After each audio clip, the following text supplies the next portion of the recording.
ኢትዮጵያ ውስጥ ልጆቻችሁን ቼክ አድርጓቸው ስልኮቻቸውን ተቀብላችሁ ለማየት ሞክሩ። ነገር ግን የተረፍን አይመስለኝም። አውሬው ልጆቻችንን ወስዷቸዋል። ህፃናት ብቻ ሳይሆኑ ትላልቆቹ ነውረኞች፣ በተለይ ቲክታከሮች የሚባሉት ሁሉንም ማለት አይደለም፣ የሌለ ዓለም ውስጥ ተገብቷል። የሌለ ዓለም ውስጥ ተገብቷል። በጣም በጣም በጣም የሚዘገንን ነገር ነው የምነግራችሁ። ማመን አልቻልኩም። እመጣበታለሁ። እስከ ጥግ ድረስ ሄጄበታለሁ። ወራትን የፈጀ ነው። ለምን እዚህ ውስጥ እንደተገባም አላውቅም።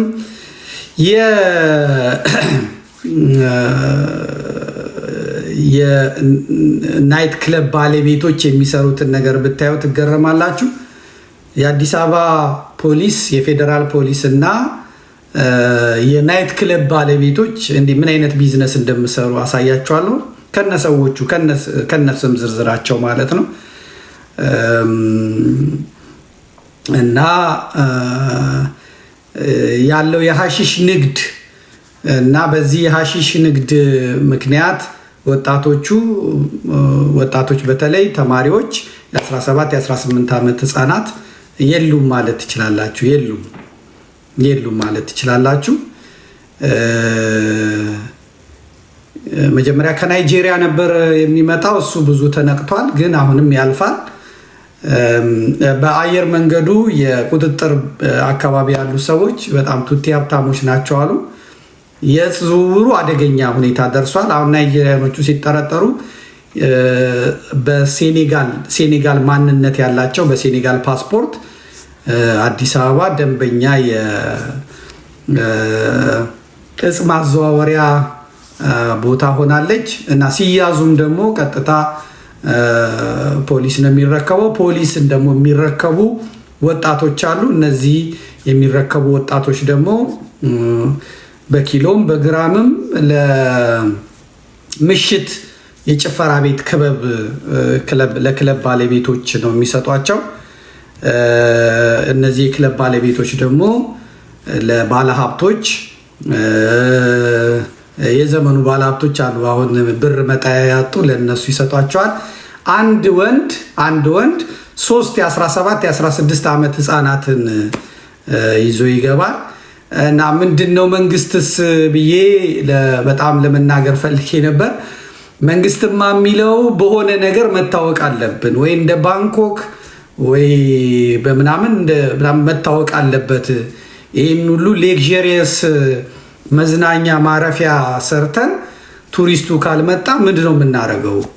ቱሪስቱ ደግሞ የሚመጣው እዚህ ለጾም ለጸሎት አይደለም። ቱሪስቱ መምጣት ያለበት የሚፈልገውን ነገር ለመፈጸም ነው።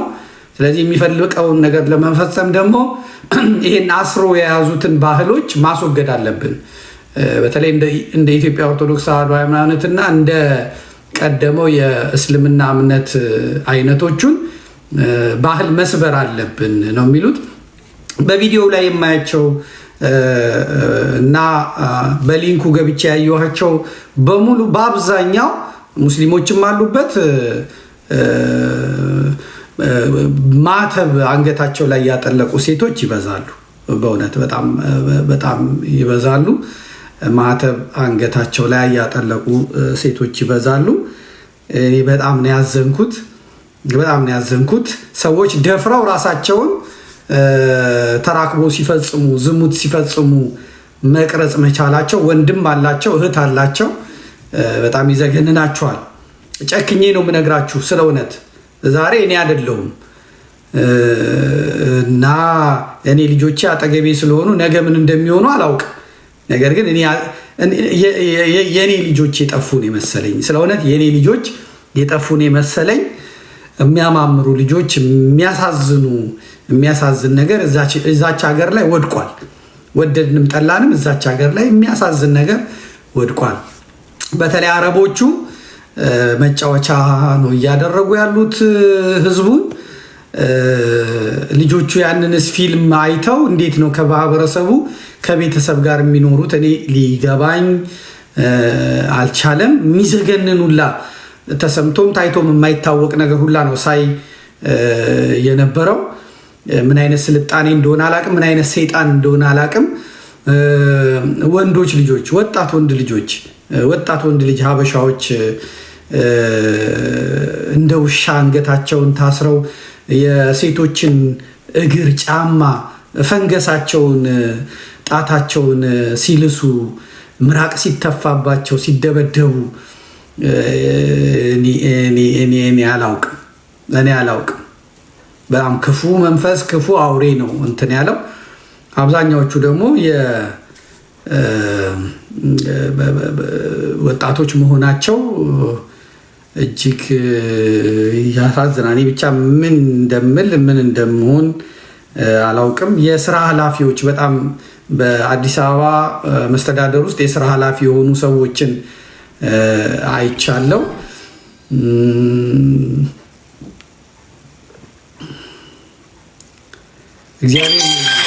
እግዚአብሔር ይሁናት። በእውነት እግዚአብሔር ኢትዮጵያን ይሁናት።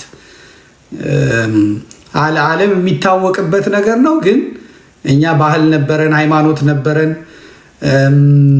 እንኳን ሌላ ቀርቶ ግብረ ስጋ ግንኙነት ለማድረግ መብራት ካልጠፋ እንደገናም ደግሞ ስንትና ስንት ስቃይ ያለበት የመኝታው ንጹህ የተከበረ እግዚአብሔር የፈቀደው ነገር ቢሆንም ነገር ግን ደግሞ ራሱ ተራክቦ ማለት ከውድቀት በኋላ የመጣ ነው። ከውድቀታችን በኋላ የመጣ ስንፈጠር እኛ ለስጋዊ ፍቃድ የተፈጠርን አይደለንም። እንደ መላእክት እግዚአብሔርን ልናመሰግን በገነት ነበረ የኖር ነው። ግን ከወደቅን በኋላ ትእዛዙን ካፈረስን በኋላ ነው ጸጋችን ተገፎ ወደዚህ የገባ ነው። ለዚህ ነው ሰዎች ግብረ ስጋ ግንኙነት ይፈጽሙና ቶሎ ብለው መታጠብ ነው የሚያምራቸው። በቃ መቆሸሻቸውን ህሊናቸው ይነግራቸዋል። ይሄ በመቆሸሽ የተገኘ ነው፣ በመውደቅ የተገኘ ነው። የኛ አይደለም። እኛ እንደ መላእክት ነበር የምንኖር የነበረው። ግን በጥፋታችን ባለመታዘዛችን የመጣ ነው። እያንዳንዱ ሴትም ሆነ ወንድ ግብረ ስጋ ግንኙነት አድርጎ በጣም ተደስቶ በጣም ረክቶ ከጨረሰ በኋላ በጣም ቅፍፍ ብሎት ደግሞ ይሄዳል። ያ የወንድ ዘሩ ከወጣ በኋላ የሁለቱም ስሜት ካለቀ በኋላ እንደገና ተደብቶ ሄዶ በውሃ ይፈተጋል፣ የቆሸሸ ስለሚመስለው ማለት። ይሄ በመውደቃችን የተገኘ ነው። ከውድቀት በኋላ የመጣ አዲስ ነገር ስለሆነ እና እኛ ደግሞ ሀገረ እግዚአብሔር ነን የምንለው ስመ እግዚአብሔር ስንጠራ ስለምንውል በሰላምታችን ውስጥ እንደምናደራችሁ እግዚአብሔር ይመስገን፣ በጸሎታችን ውስጥ እንደምናደራችሁ እግዚአብሔር እንደምንዋላችሁ እግዚአብሔር ይመስገን። እዛም ስትሄዱ እግዚአብሔር የሚባል ቤተክርስቲያን ብትሄዱ እግዚአብሔር ወደ እስላሞቹን ብትሄዱ አላሁ አክበር ወይ አልሐምዱሊላህ ምናምን ነው የሚሉት። እዚህ አውሮፓ ብትመጡ አሜሪካ ብትተው የእግዚአብሔርን ስም የሚጠሩ ሰዎች አታገኙም አለ። ከዚህ ጉትን ታግ ይልሃል፣ ጉትን አበንድ ይልሃል፣ ጉትን ሞገን ይልሃል፣ እንደምናደርክ ምናምን ነው መልሶ ያን ነው የሚነግርህ። የእግዚአብሔር ስም የሚጠራበት አጋጣሚ የለም። በፈረንጆቹም ጉድ ሞርኒንግ ጉድ አፍተርኑን ሲዬ ምናምን አፍተርኑን ነው የሚሉት። እግዚአብሔር ይመስገን ኢትዮጵያ ብቻ ነው የእግዚአብሔር ስሙ የሚጠራው። በቃ ከመኝታው የሚነሳ ሰው እግዚአብሔርን ስም ጠርቶ ባያምንበትም ብዙ ሰው ያው አሁን ያንንም ለማስቀረት ጥረት አለ። ሃይ ኬፍ ሰላም ፒስ ነው። ያ የእግዚአብሔር ስም መጠራት ቀርቷል። ግን እንደዛም ሆኖ ፈሪሃ እግዚአብሔር ነበረን። በተለይ ይህ ስርዓት ከመጣ በኋላ በተለይ ወያኔ ከመጣች በኋላ ከደርግ ነው የጀመረው ነው የሚባለው ይሄ ኩሰት። ነገር ግን በተለይ ወያኔ ከመጣች በኋላ ድምጥማጡን ነው ያጠፋችው።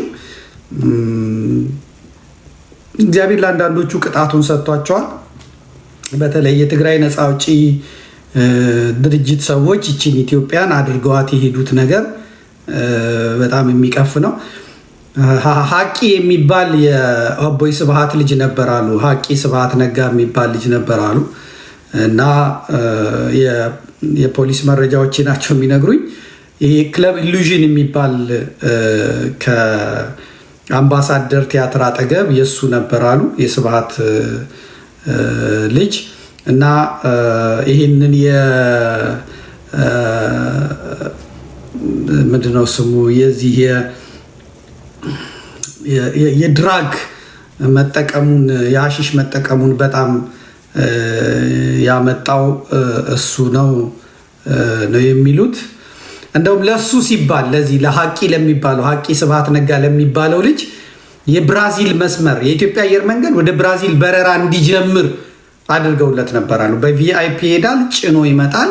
ከዛ በመላው ሀገሪቱ ያንን መስመር የሚባል በጣም በጣም ከባድ የሆነ እንትን ሲያከፋፍል እንደሚውል ነው የሰማሁት። ይሄን ይሰሩ የነበሩ ልጆች ይሄን ያደረጉ የነበሩ ልጆች በጣም አንዳንዶቹ በቤተክርስቲያን በጣም የሚታወቁ በጣም የምታውቋቸው ጀግና የሚጫወቱ ልጆች ናቸው።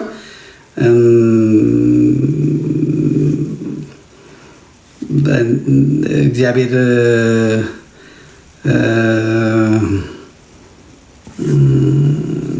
እንግዲህ እግዚአብሔር ይቅር ይበለን። እንግዲህ እነዚህ ከሐሺሽ በተጨማሪ ቆሎ የሚባል እንዳላይቸዋለሁ በጣም አመጣበታለሁ። ይሄ መስመር የሚባለው ሐሺሹ ይዘጋጃል። የሚገርም ነገር ነው። ሐሺሹ ይመጣል ከአዲስ አበባ ፖሊስ ነው ሐሺሹ የሚመጣው። ስለዚህ እነዚህ የጭፈራ ቤቶቹ ያንን ሐሺሽ ያዘጋጃሉ። በተለይ ይሄ አሁን ይሄ ትግሬው ልጅ ትግሬ ነው አልወሱም። የሚገርም ጉዳይ ነው። በጣም ነው የሚገርመው። የዕፀ ሕይወት ባል የፈታችው ማለት ነው። እሷ ደግሞ በጣም ክርስቲያን ናት። እኔ ራሴ በእኔ ጉዞ ማህበር ታመጣ ነበረ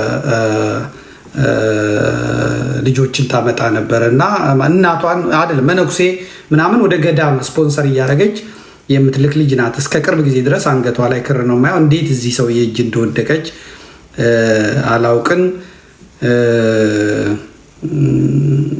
እና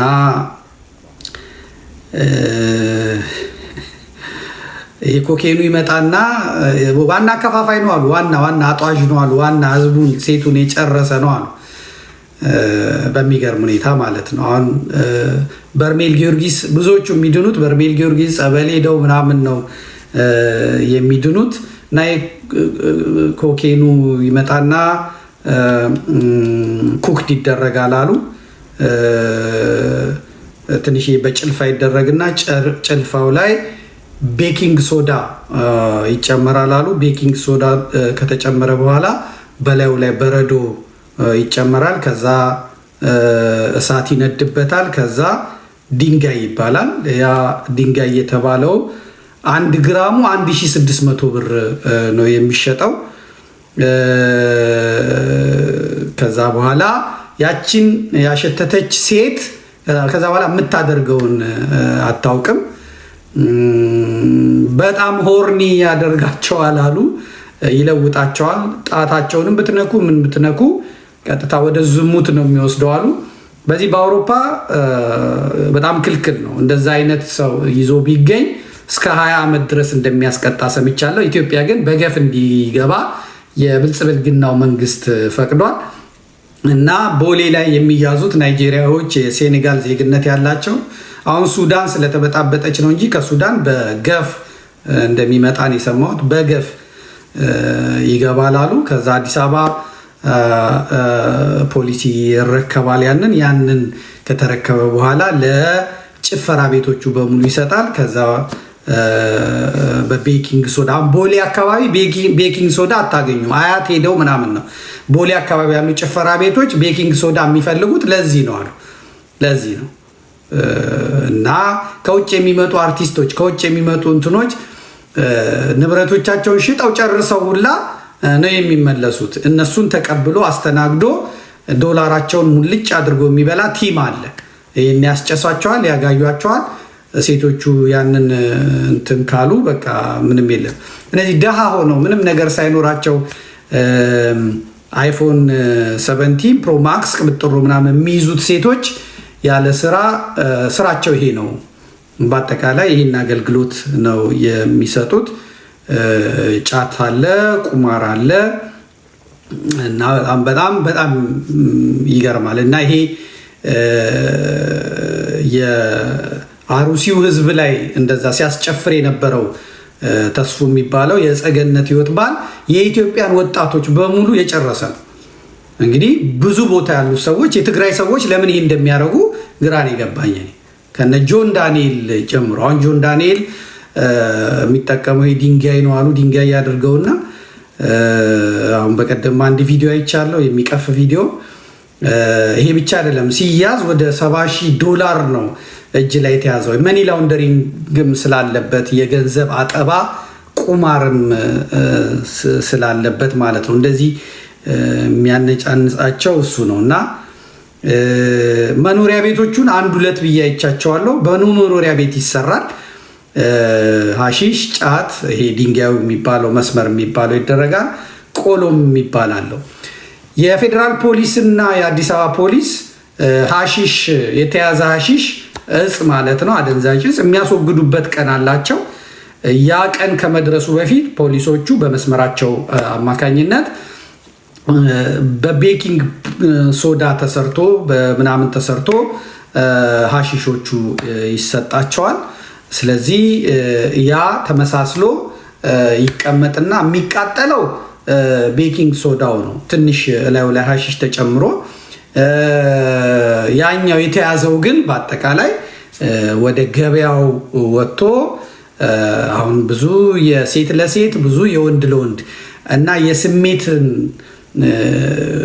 ቁጥጥር የሚያሳጣ ስለሆነ ሰዎች የሚያደርጉትን ያሳጣቸዋል። ከዚያ በኋላ ለሱሳቸው ሲሉ ደግሞ እነዚህ ህፃናት አሁን በመርፌ የሚወስዱ አሉ። በመስመር የሚባለው ማስመሪያ ተደርጎ እንደዚህ ብለው የሚያሸቱ አሉ። እና ደግሞ የሚፈነዳ አለ። ይሄ ድንጋዩ ያፈነዱታል፣ ይጨሳል። ያ ከጨሰ በኋላ ምንም ችግር የለውም ማለት ነው። እና ያን ለማግኘት ሲሉ የሚጠየቁትን አድርጉ የሚባሉትን ጸያፍ ነገሮች በሙሉ ያደርጋሉ። አሁን ለአረቡ ቱሪስት አረብ መጥቷል። አሁን ምግቡ ወደ አረብ ተቀይሯል። መዝናኛው ወደ አረብ ተቀይሯል። ቋንቋው ወደ አረብ ተቀይሯል። የአመጋገብ ስርዓቱ እነ እንጀራ እነማ ጠፍተዋል። ስለዚህ እዛ በሀገሩ ምንም ማድረግ የማይችለው ያ ሀቢቢ ብሎ ዳግማዊት ዱባይ፣ በዱባይ እንኳን ኦፊሻል አይደለም አሉ የዝሙት ቦታዎች ልክ። ነገር ግን የኢትዮጵያው ድህነቱ ተጨምሮበት፣ ድንቁርናው ተጨምሮበት፣ መሀይምነቱ ተጨምሮበት በዚህ ላይ ጥፋቱን አስቡት። ስለ እውነት ጥፋቱን አስቡት። አንድ አረብ 3 ሴት 4 ሴት ይዞ ነው የሚገባው። አንድ አረብ እግዚአብሔር ይሁነን። እነዚህን ሰዎች እመጣባቸዋለሁ ማለት ነው። ከመንግስት ጋር የሚሰሩ አሉ። የትም ብትገቡ አልለቃችሁም። የትም ብትገቡ፣ በተለይ ደግሞ በዚህ ሴቶቹን አስለቅሳችሁ ዘርፋችሁ ወጣችሁ። እናም ደግሞ ከስርዓቱ ጋር የምትሰሩ በጣም ጸያፍ ስራ የምትሰሩ እናንተን ያገናኘን እንነጋገረዋለን። እና ወላጆች ልጆቻችሁን እባካችሁ ስልኮቻቸውን ቼክ አድርጉ፣ የሚውሉበትን ቦታ እዩ። እኔ እንዲህ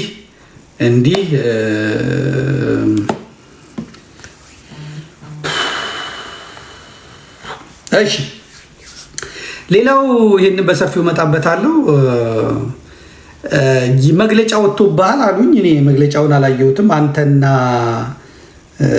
አሳየ ደርቤ ላይ መግለጫ ወጥቷል የሚል ነገር አይቻሉ።